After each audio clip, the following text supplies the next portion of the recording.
Our top story, twin blasts have rocked Udhampur in Jammu and Kashmir within a gap of 8 hours. Both blasts occurred in buses. 2 people have reportedly been injured in the first incident, which took place last night. The second blast has taken place at the bus stop. Pradeep Datta is reporting live from the ground. धमाका क्यों होता है 28 की रात बहुत ही important है क्योंकि surgical strike ये एनिवर्सरी थी 2016 में उड़ी अटैक के बाद हमने देखा था किस तरीके से भारत की फौज लाइन ऑफ कंट्रोल को क्रॉस करती हुई पाकिस्तान की तरफ गई थी और उन्होंने पाकिस्तान के लॉन्च पैड्स को पूरी तरह से ध्वस्त करके रख दिया था। और दूसरी चीज पीएफआई पे जिस तरीके से शिकंजा कसा जा रहा है, बैन कर दिया गया इस रेडिकल ऑर्गेनाइजेशन को, उसके बाद भी कहीं लगता है कि पाकिस्तान और पाकिस्तान के जो प्रॉक्सीज है कहीं पूरी तरह से परेशान है, बौखलाहट है। अभी मैं आपको दिखाता हूं, इस समय आप देख सकते हैं कि ये यहां पे देखिए पूरी तरह से शीशे यहां पे पड़े हुए हैं। ये बस की हालत आप देख सकते हैं, बस की हालत पूरी तरह से खराब है। लगता है कि ये जो जगह है यहां पे कैबिन कहीं यहां पे एक्सप्लोसिव मटेरियल रखा गया था जिसकी वजह से धमाका होता है। और आप धमाके की वजह से देखते हैं कि पूरी तरह से शीशे टूट चुके हैं। ये कांच के शीशे मैं आपको दिखाता हूं, ये देखिए पूरी तरह से इस समय टूट चुके हैं। और यहां पे अंदर भी अगर आप हालत देखेंगे, लेकिन एक अच्छी बात यह थी कि जब ये धमाका सुबह होता है 6 बजे, उस समय गाड़ी के अंदर कोई भी बैठा हुआ नहीं था। पहला धमाका 10:30 बजे 2 मील में पेट्रोल पंप के पास गाड़ी खड़ी, उसके अंदर एक धमाका होता है। और बिल्कुल ही सिमिलर धमाका जो है सुबह 6 बजे के करीब होता है। अभी आप देख सकते हैं कि सीनियर पुलिसकर्मी यहां पे हैं, फौज के आला अधिकारी यहां पे हैं, बॉम्ब डिस्पोजल स्क्वाड है, स्निफर डॉग है, पूरी तरह से ये यहां पे कर रहे हैं। और देखिए धमाके का असर इतना ज्यादा है कि बाकी भी जो गाड़ियां हैं उन पे भी स्प्लिंटर लगे हुए हैं। ये देखिए, ये आपको मैं जगह बताता हूं कि किस तरीके से इसका असर हुआ है। ये देख लीजिए, यहां पे हमें यहां पे सुरक्षा कर्मी कह रहे हैं कि बस के करीब ना चाहिए क्योंकि ये चाहते नहीं कोई भी चांस लेना। आप देखिए यहां पे इस समय पूरी तरह से आपको मैं दिखा सकता हूं, आप बस की हालत देख के आप अंदाजा लगा सकते हैं। देखिए इस समय पुलिस 2-3 थ्योरीज पर काम कर रही है। एक थ्योरी है कि हो सकता है कि स्टिकी बॉम्ब का इस्तेमाल किया गया हो, क्योंकि पिछले कुछ महीनों में हमने देखा कि आतंकवादियों को स्टिकी बॉम्ब पाकिस्तान से भेजे जा रहे हैं। और ये स्टिकी बॉम्ब का पहली बार इस्तेमाल 2005 में तालिबान ने किया था अमेरिका की फोर्सेस के खिलाफ। और हमने देखा था कि कटरा में भी बस में भी एक धमाका हुआ था जिसमें भी स्टिकी बॉम्ब का इस्तेमाल किया गया था। हालांकि उसमें इन्वेस्टिगेशन चल रही है, अभी तक सुरक्षा एजेंसी उस रिपोर्ट को लेकर नहीं सामने आए हैं, लेकिन अभी तक जो अंदेशा है कि वो भी स्टिकी बॉम्ब था। और कल देर रात एक औरत पकड़ी जाती है पुंछ के इलाके में, उसके पास से एक इंप्रोवाइज्ड एक्सप्लोजिव डिवाइस बरामद होता है। लगता यही है कि पाकिस्तान में काफी बौखलाहट है, आतंकवादियों में काफी बौखलाहट है और यही एक वजह है कि यहाँ पे वो डिस्टेबलाइज करना चाहते हैं सिचुएशन, उसी के कारण वो ऐसे धमाके करने की कोशिश कर रहे हैं। देखिए कि एक कमांडर का नाम लगातार आ रहा है, खुबैब नाम का एक पाकिस्तानी कमांडर है जो कि बेसिकली रहने वाला ठाठी डोडा का, लेकिन पिछले कुछ सालों से वो पाकिस्तान में, और पहले भी कुछ धमाके यहाँ पे हुए हैं, कुछ रजौरी में हुए हैं, कुछ उधमपुर के इलाके में हुए हैं। और देखा गया कि खुबैब ने अपना जो लश्कर का मॉड्यूल था उसको इस्तेमाल किया गया था और उस धमाके करने के लिए। इस समय आप देख सकते हैं कि कुछ लोग यहाँ पे स्थानीय निवासी हैं, मैं उनकी तरफ भी जाता हूं, वो लगातार यहाँ पे प्रोटेस्ट कर रहे हैं, प्रदर्शन कर रहे हैं, पाकिस्तान के खिलाफ नारे लगा रहे हैं। आप देख सकते हैं ये स्निफर डॉग लेके हमारे फोर्स के अधिकारी, बॉम्ब डिस्पोजल स्क्वाड इस समय यहाँ पे है। और देखिए लोग वहां पे नारेबाजी भी कर रहे हैं क्योंकि पाकिस्तान लगता है उनको कि लगातार यहाँ पे हालत खराब करने की कोशिश कर रहा है। अब मैं आपको बताता हूँ कि अमित शाह की विजिट से पहले क्योंकि अनुच्छेद 370 हटने के बाद ये दूसरी बार है कि अमित शाह जम्मू कश्मीर के दौरे पर आएंगे। पहले भी वो जम्मू में आए हैं, उसके बाद सरहदी इलाके में गए थे क्योंकि अनुच्छेद 370 हटने के बाद पाकिस्तान को लग रहा था कहीं कश्मीर में लोग बाहर आ जाएंगे। लेकिन कश्मीर के लोगों ने एक तो आतंकवाद को रिजेक्ट कर दिया, अलगाववाद को रिजेक्ट कर दिया, राष्ट्रवाद की राह पे चल रहे। हमने देखा कि किस तरीके से तिरंगों के रंगों में कश्मीर रंगा हुआ 15 अगस्त के दौरान नजर आया, क्योंकि उन्होंने कह दिया है टेररिज्म को गुड बाय। और अगर वो कोई चीज चाहते हैं तो टूरिज्म चाहते हैं, क्योंकि उन्हें मालूम है कि टूरिज्म की वजह से जो उनकी इकॉनमी है उसमें भी बढ़ोतरी होगी और उनके चेहरे पे मुस्कान होगी। पाकिस्तान एक चीज कश्मीरियों के चेहरे पर नहीं देख सकता, वो है मुस्कान।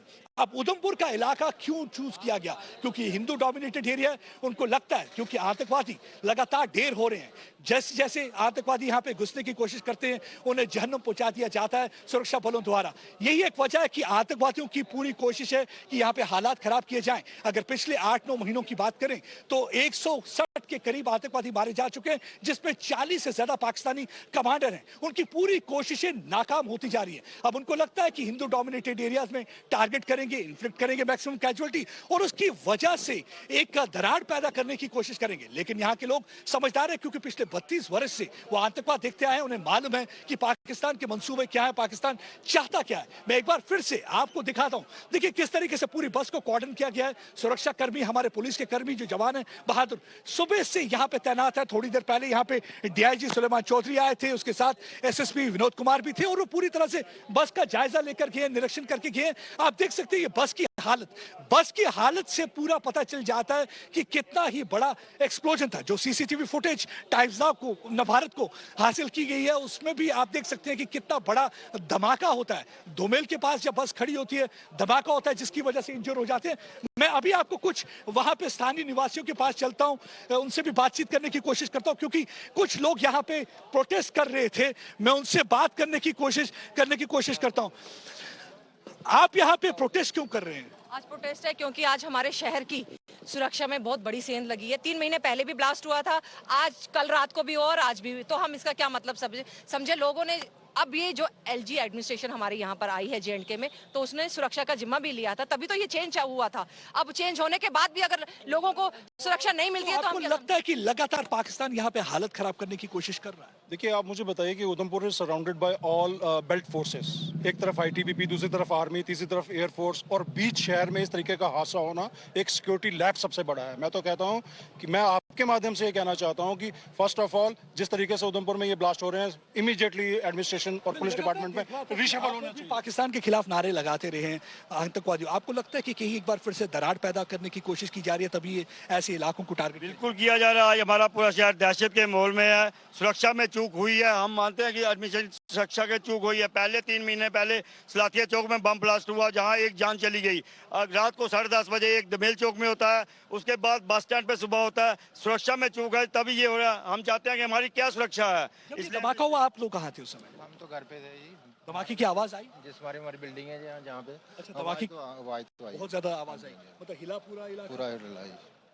अब देखिए, हम स्थानीय निवासियों से बात कर रहे हैं, काफी आक्रोश है, काफी गुस्सा है और यहाँ पे लगातार ये प्रोटेस्ट प्रदर्शन कर रहे हैं। इनका ये कहना है कि धमाका इतना जबरदस्त था, जोरदार था कि उसकी वजह से जो आस पड़ोस की जो बिल्डिंग है वो भी पूरी तरह से हिल गई, क्योंकि कुछ लोग उस समय सोए हुए थे, कुछ जागे हुए थे, लेकिन उन्हें कोई अंदेशा नहीं था कि इतना बड़ा धमाका यहाँ होने जा रहा है। देखिए, अब लगातार आतंकवादियों की कोशिश है। सलातिया चौक उधमपुर में पहले भी धमाका हुआ था और तब भी एक शख्स की जान गई थी। इस बार 2 लोग इंजर्ड हुए हैं। धमाका इस बार पहले दोमेल में होता है 10:30 बजे के करीब। मैं एक बार फिर से आपको ले जाता हूं। अब देखिए, ये फोरेंसिक टीम के लोग यहां पे आ चुके हैं, पूरी तरह से ये तहकीकात कर रहे हैं और देख सकते हैं आप स्निफर डॉग के साथ ये फौज की यहां पे जो अधिकारी हैं वो यहां पे हैं। देखिए, पूरी फोटोग्राफी की जा रही है, बस की पूरी फोटोग्राफी की जा रही है, पूरी यहां से तस्वीरें ली जा रही है।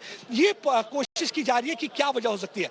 या तो ये स्टिकी बॉम्ब हो सकता है, या तो ये इम्प्रोवाइज्ड एक्सप्लोजिव डिवाइस हो सकता है। आप देखिए ये बस की हालत। अब मैं आपको ये बस का देखिए, ये कांच पूरी तरह से, ये फ्रंट ग्लास जो है पूरी तरह से ये टूटकर नीचे गिर चुका है, पूरी तरह से ग्लास नीचे गिर चुका है। आप देखिए इंपैक्ट कितना है। धमाका होता है, धमाके की वजह से इतना प्रेशर क्रिएट होता है, प्रेशर की वजह से आप देखिए पूरी तरह से ये कांच नीचे आके गिर जाता है। कांच के टुकड़े में आपको दिखाता हूं कि किस, अगर शुक्र रब का ये है कि कोई उस समय बस के अंदर नहीं था। अगर बस के अंदर कोई शख्स बैठा होता तो आप खुद समझ सकते हैं कि कितनी कैजुअलिटी यहां हो सकती थी।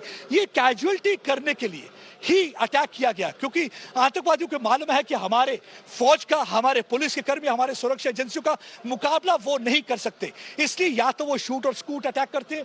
आप देखिए स्निफर डॉग के साथ पूरी तरह से इलाके को घेर लिया गया है। हमारे सीनियर पुलिस के अधिकारी इस समय बस के अंदर जा रहे हैं, बस का पूरी तरह से जायजा कर रहे हैं, उनके साथ फौज के अधिकारी भी हैं और हमें यह बताया जा रहा है कि थोड़ी देर में हो सकता है कि नेशनल इन्वेस्टिगेशन एजेंसी और स्टेट इन्वेस्टिगेशन एजेंसी के लोग भी यहां पे आएंगे। तो मैं इस समय अपने वीडियो जर्नलिस्ट को कहूंगा कि बस के अंदर की तस्वीरें आपको reporting from the ground, from the bus stop where the second blast took place in Udhampur. Let's in fact listen in to the reactions coming in. DIG has given a sound bite, the latest on this blast. Let's listen in. देखिए, ये पहला जो धमाका है ये रात को 10:30 बजे के करीब हुआ था और वो भी बस के अंदर ही हुआ था। जो वो बस का रूट है वो बसंतगढ़ की तरफ जाती है बस। रात को ये तकरीबन 10:30 बजे हुआ था और 5 बजे से वो गाड़ी वहाँ पर जो है टीसीबी दोमेल एक पेट्रोल पंप है उसके पास पार्क थी, तो उसमें ब्लास्ट हुआ। और सिमिलरली जो है इसी तरह का जो ब्लास्ट है वो यहाँ पर बस स्टैंड उधमपुर में जो है प्रॉपर बस स्टैंड जो हमारा है उसी में ये ब्लास्ट हुआ है। और इस ब्लास्ट में जो है फिलहाल कोई किसी तरह की इंजरी या कोई कैजुअलिटी नहीं हुई है, लेकिन जो रात को ब्लास्ट हुआ था उसमें 2 इंजर्ड हुए थे और वो दोनों जो है अभी वो खतरे से बाहर हैं। तो फिलहाल अभी जो है इसमें इन्वेस्टिगेशन चल रही है कि किस तरह का नेचर का ब्लास्ट है और क्या है, तो इसमें हमारी एक्सपर्ट टीम जुड़ी हुई है और इन्वेस्टिगेशन चल रही है। Let's move on now.